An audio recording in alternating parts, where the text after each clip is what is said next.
السلام علیکم ورحمۃ اللہ نحمدہ ونصلی علی رسولہ الکریم اما بعد فاعوذ باللہ السمیع العلیم من الشیطان الرجیم ان عدۃ الشہور عند اللہ 12 شہرا فی کتاب اللہ یوم خلق السماوات والارض منہا 4 حرم۔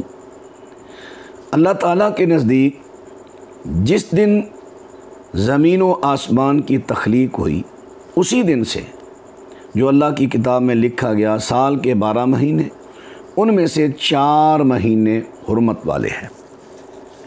ناظرین، یہ سورہ توبہ کی آیت نمبر 36 ہے۔ اس میں رب العالمین نے فرمایا کہ سال کے 12 مہینوں میں سے 4 مہینے حرمت والے ہیں جن میں لڑائی جھگڑا جنگ و جدال وغیرہ منع ہے۔ بڑے افسوس سے کہا جاتا ہے کہ آج کے اکثر مسلمانوں کو علم ہی نہیں کہ حرمت والے مہینے کون کون سے ہیں۔ صحیح بخاری میں ان کے نام آ چکے ہیں، اللہ کے رسول نے نام بتا دیے ہیں۔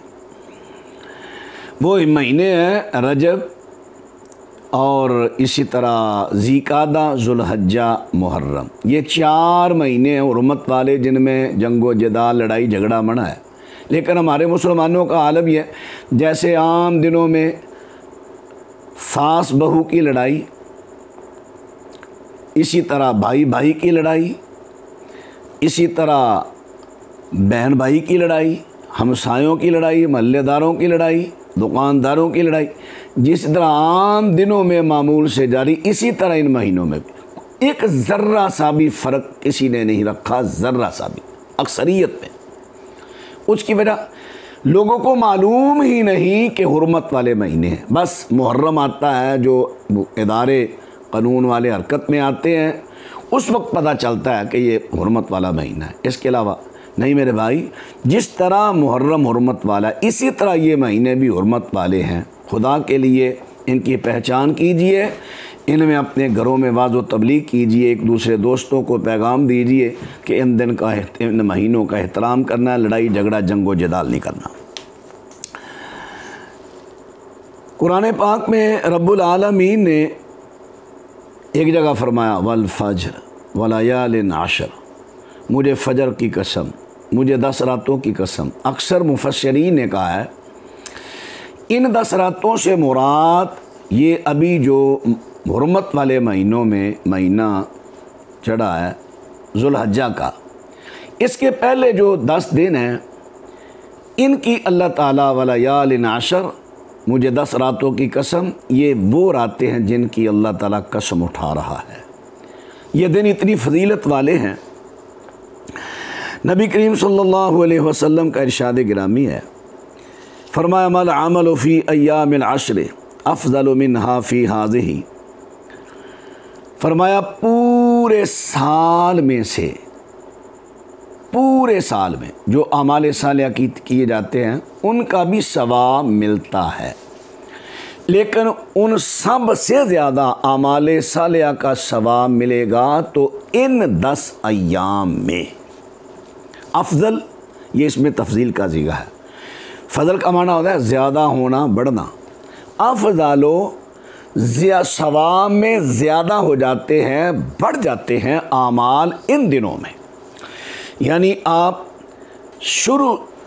تمام مہینے جو محرم ہے اور اسی طرح ربیع الاول ہے، رجب ہے، شعبان ہے، حتیٰ کہ رمضان شریف میں بڑی نیکیاں بڑھتی ہیں، رمضان سے بھی زیادہ ثواب ملے گا اعمال صالحہ کا ان 10 ایام میں ملے گا۔ صحابہ نے پوچھا والجہاد یا رسول اللہ، جہاد بھی افضل نہیں عام دنوں کا؟ فرمایا نہیں، ہاں وہ جہاد ہے۔ ایک آدمی نکلا، وہ اپنا جان اور مال لے کر نکلا، جان بھی اور مال بھی لے کر نکلا، اللہ کے راستے میں جہاد کیا، شہید ہوا، مال بھی خرچ کیا۔ ہاں وہ شہادت اس کی زیادہ رتبہ رکھتی ہے، اس کے علاوہ کوئی عام عمل ان دنوں سے زیادہ فضیلت والا نہیں ہو سکتا، ان دنوں میں زیادہ فضیلت اور ثواب ملے گے۔ یہ صحیح بخاری کتاب العیدین حدیث کا نمبر 959 نمبر ہے۔ آئیے ذرا ایک اور حدیث سے بیان فرمائیں۔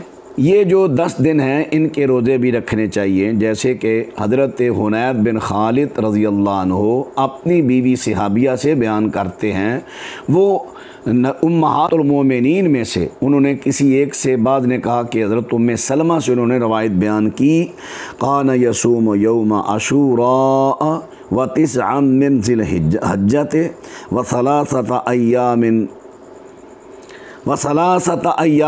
من الشہر۔ رسول کریم صلی اللہ علیہ وسلم عاشورہ 10 محرم کا روزہ رکھتے اور ذوالحجہ کے 9 دنوں کا روزہ رکھتے، اور ہر مہینے میں 3 دن کا روزہ رکھتے۔ دوسری حدیث میں وضاحت ہے 13، 14، 15 چاند کی، جنہیں ایام 20 کہا جاتا ہے، اس کا روزہ رکھتے۔ پھر اسی طرح سوموار اور جمعرات کا روزہ رکھتے ہیں حضرت صلی اللہ علیہ وسلم۔ یہ نسائی شریف کے کتاب الصیام حدیث کا نمبر ہے 2374، اور اسی طرح سنن نبی داود میں یہ روایت ہے، حدیث کا نمبر ہے 2437، مسند احمد میں جلد نمبر 2 صفحہ 288۔ اب یہ حدیث ہے، لیکن اس کے مقابلے میں ایک اور حدیث بھی ہے۔ سیدہ عائشہ فرماتی ہیں، ما رأیت رسول اللہ صلی اللہ علیہ وسلم صائما فی العشر قط، یہ صحیح مسلم کی روایت ہے 1176، کہ میں نے رسول اکرم علیہ السلام کو کبھی نہیں دیکھا کہ آپ عشرہ ذوالحجہ کی روزہ رکھتے ہوں۔ یہ ظاہری طور پر تو تضاد نظر آ رہا ہے، ٹکرا رہی ہیں حدیثیں، لیکن جو اصول حدیث ہے کہ جب صحیح حدیث دونوں آپس میں ٹکرائیں تو سب سے پہلے ان کی تطبیق دی جائے گی، کیونکہ وہ بھی صحیح ہے وہ بھی صحیح ہے، اس لیے روایتیں دونوں ٹھیک ہیں۔ ابو داؤد کی روایت بھی ٹھیک ہے۔ بعض لوگوں کو غلطی لگی ہے، جو کہتے ہیں نا حنید بن خالد انمرا آتے ہی ان کا نام واضح نہیں ہوا، کوئی بات نہیں، واضح نہیں ہوا، ان کی بیوی صحابیہ ہے، صحابیہ کا نام بھی معلوم ہو تو وہ مجہولہ نہیں ہوتی، اس لیے روایت صحیح ہے۔ اب امام نووی رحمہ اللہ اس کا تعارض دور کرتے ہیں، تطبیق دیتے ہیں، فرماتے ہیں شاید سیدہ عائشہ صدیقہ ان دنوں کی باتیں، ان دنوں میں آپ نے دیکھا ہو کہ جب اللہ کے رسول علیہ السلام کسی بیماری کی وجہ سے روزہ چھوڑے ہوں یا سفر کی وجہ سے چھوڑے ہوں تو انہوں نے یہ گواہی دے دی، اور ام سلمہ نے آپ کو روزے رکھتے ہوئے دیکھا تو انہوں نے یہ گواہی، یعنی اس سے ثابت ہوا کہ ان دنوں میں روزے رکھنے مسنون عمل ہے، جائز ہے، مکروہ نہیں جیسے کہ بعض کہتے ہیں مکروہ ہے، جائز عمل ہے۔ اگر کوئی روزے رکھنا چاہے تو اس میں روزے رکھ سکتا ہے، کیونکہ اللہ کے رسول کی وہ حدیث جو میں نے پہلے عرض کیا، عام دنوں سے زیادہ ثواب ملتا ہے ان دنوں میں اعمال صالحہ کا، تو روزہ بہت بڑا عمل صالحہ ہے، تو اس میں روزے رکھنے جائز ہے۔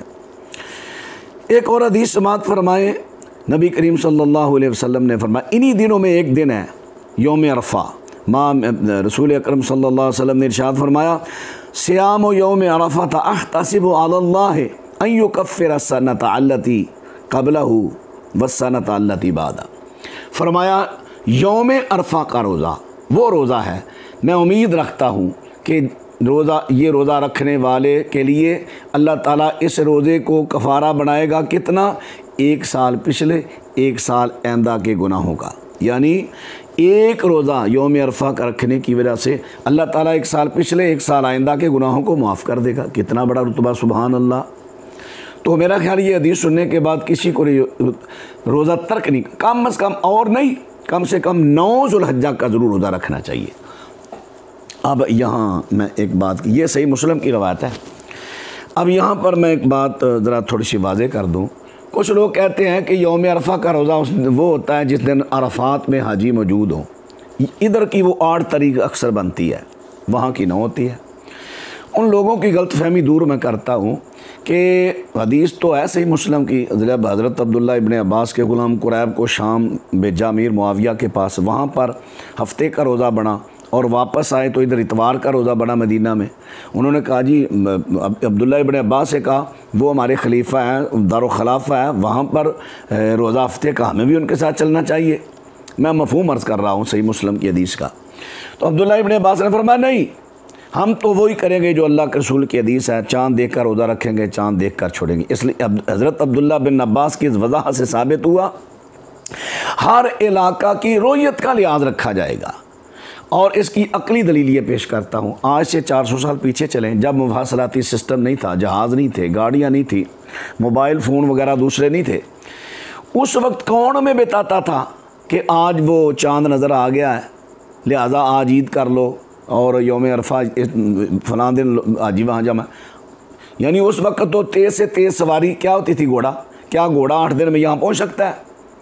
عرب سے، سعودی عرب سے، مکہ مکرمہ سے، مدینہ سے کیا ہند میں 8 دن میں پہنچ سکتا ہے؟ نہیں پہنچ سکتا. اس لیے جو دین اس وقت تھا وہی دین آ جائے، یہ جھگڑا نہ ڈالے. اس لیے حضرت عبداللہ بن عباس نے جو حدیث پیش کی اس کے مطابق اور عقلی دلیل کے مطابق جو دین اس وقت لوگ ادھر کی تاریخ کے حساب سے روزہ رکھتے تھے، ادھر کے چاند کے حساب سے 9 ذوالحجہ کا، کیونکہ انہیں خبر ہی نہیں ہوتی تھی کہ اس دن وہاں کب چاند نظر آیا کب نہیں آیا، وہ ادھر کے حساب سے روزہ رکھتے. جو دین وہ تھا اس وقت تھا وہی آ جائے. اس لیے ادھر کے چاند کی 9 تاریخ کو یہ روزہ رکھا جائے گا، جس کا ثواب ملے گا 1 سال پچھلے کے گناہ معاف، 1 سال پچھلے کے گناہ معاف اور 1 سال آئندہ کے گناہ معاف. اللہ اکبر. یہ وہ ایام ہیں. نبی کریم صلی اللہ علیہ وسلم نے ارشاد فرمایا ما من یوم اکثر من ان یاتیک اللہ عز وجل فیہ عبدا من النار من یوم عرفہ وانہ لیدنو ثم یباہی بہم الملائکہ فیقول ما اراد ہؤلاء. یہ صحیح مسلم کی حدیث ہے. نبی کریم صلی اللہ علیہ وسلم نے فرمایا پورے سال سے زیادہ اللہ تعالیٰ اس دن اپنے بندوں کو جہنم سے آزاد کرتا ہے.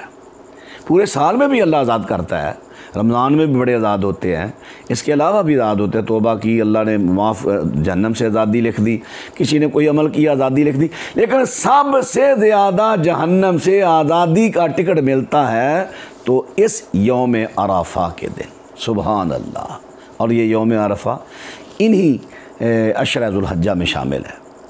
کیوں؟ نبی علیہ السلام فرماتے ہیں اللہ تعالیٰ سب سے زیادہ قریب، پورے سال سے زیادہ قریب اپنے بندوں کے یوم عرفہ کے دن ہوتا ہے، یوم عرفہ کے دن. اور پھر اللہ تعالیٰ فرشتوں کے سامنے اپنے بندوں پر فخر کرتا ہے یہ میرے بندے بتاؤ کس لیے آئے ہیں عرفات میں؟ یہ مجھے راضی کرنے کے لیے آئے ہیں اور کوئی مقصد نہیں. اللہ تعالیٰ اپنے بندوں پر فخر کرتا ہے. تو میں عرض کروں گا آپ ان دنوں میں اعمال صالحہ کریں، بالخصوص یوم عرفہ کا دن اس دن عمل کریں تاکہ اللہ تعالیٰ ہمارے اعمال صالحہ پر فخر کرے فرشتوں کے سامنے، اور اللہ ہمارے اتنا قریب ہوگا. اس دن دعائیں کریں، اس دن صدقہ، یہ ان دنوں میں دعائیں کریں، صدقہ خیرات کریں، نفلی نمازیں پڑھیں، روزے رکھیں، اللہ کو راضی کریں. سب سے زیادہ ثواب اعمال صالحہ کا ملے گا، ان دنوں میں ملے گا. اللہ تعالیٰ ہمیں سمجھنے کی، عمل کی توفیق عطا فرمائے.